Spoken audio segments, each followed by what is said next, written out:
व्यवहार किया गया जो नहीं जाने दिया गया। तो मेरा कहने का मतलब है कि पद मिलने से उनकी अछूती भावना और नीची ऊंची जात के लोगों ने जो भेद बनाया है, पहले तो ये हम लोग को जानना चाहिए कि पिछड़ी जात, दलित जात या जनजाति, अनुसूचित जनजाति के बना, किसने बनाया? तो जिन लोगों ने बनाया, जिनको ने इनको ऊंच नीच का भेदभाव पैदा किया, वो सामाजिक रूप से ही, आर्थिक रूप से पढ़ने पर इन लोगों ने पाबंदी लगा दिया था, इनके पूर्वजों ने। और जब भारत से अंग्रेज चले गए, तब इनको एक साथ रखने के लिए इनको अलग से विशेष एक सुविधा दिया गया, आरक्षण के नाम पर इनको आगे बढ़ाया जाए, क्योंकि इनके पास जमीन नहीं है, इनके पास वो शिक्षा भी नहीं है, इनके पास अर्थ का कोई साधन नहीं है।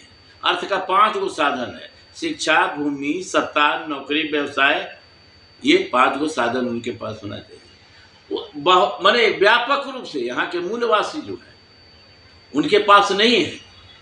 तो उनको समाज में आक्रोश ना हो, उनको गुस्सा नहीं हो मेरे प्रति, इसलिए इन लोगों को कुछ दे के मुंह चुप कराने का मामला रखा गया। आरक्षण में जो क्रीमी लेयर आया है, ये टालने का मतलब है कि इन लोगों में जो पढ़ा लिखा लोग है या जो विकसित है, उन लोग का आरक्षण से वंचित कर दिया जाए, क्योंकि जिस योग्यता में आरक्षण हमको चाहिए, डॉक्टर बनना, इंजीनियर बनना, उस सब पूंजी की जरूरत है। तो हमारे समाज में दलित पिछड़ा में अगर कुछ लोग ऐसा नहीं रहेंगे तो पढ़ नहीं पाएंगे, और जब पढ़ नहीं पाएंगे तो आरक्षण को उनको लाभ मिलेगा नहीं। क्या मिलेगा? तो जो पढ़ने में सक्षम है उन्हीं लोग को मिलेगा। तो इसलिए क्रीमी लेयर लगा के कानून में कहीं प्रावधान नहीं है, एकदम सीधे जाति के नाम पर है। काका कालेकर ने जब रिपोर्ट दर्ज किया था तो कांग्रेस पार्टी की सरकार थी, इन लोगों ने उसको ठंडे बस्ते में डाल दिया, और जब कैबिनेट मंत्री में रखा गया उसको, तो कहा गया कि जाति के आधार पर नहीं, आर्थिक आधार पर सूची तैयार किया जाए। इनका मकसद है कि जितना हम लोग कब्जा कर चुके हैं भूमि, व्यवसाय पर कब्जा मुट्ठी भर लोगों का है, ब्राह्मण क्षत्रिय वैश्य मिला के भूमि पर कब्जा इनका है 89.7, व्यवसाय में है 97%, नौकरी में है 86, पहले था 0.3, अब हो गया 10% और ले लिए, तो इनका हो गया 96, यानी 96.3, मैंने 97 ये भी आ गया। मैंने नौकरी में इन्हीं का कब्जा है, भूमि पर कब्जा इन्हीं का है, और व्यवसाय में भी कब्जा इन्हीं के है।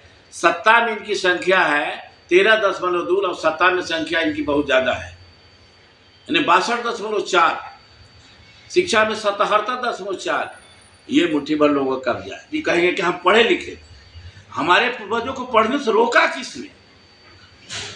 1856 में पूना हाई कोर्ट का मुकदमा लड़के ज्योतिराव फुले ने पढ़ने का अधिकार प्राप्त किया। इसके पहले पढ़ने का अधिकार हमारे पास नहीं था।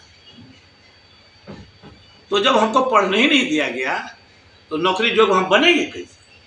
और एक बात और बता देना चाहते हैं, जब यहाँ अंग्रेज थे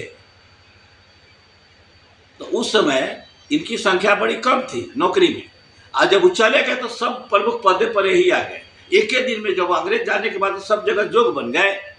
इन्होंने कब्जा कर लिया पूरा देश में, हर पद पर, चाहे विधायिका हो, कार्यपालिका हो, न्यायपालिका हो, मीडिया पर, सारे पर कब्जा, भूमि पर कब्जा, व्यवसाय पर कब्जा, शिक्षा पर कब्जा, सत्ता पर कब्जा, नौकरी पर कब्जा।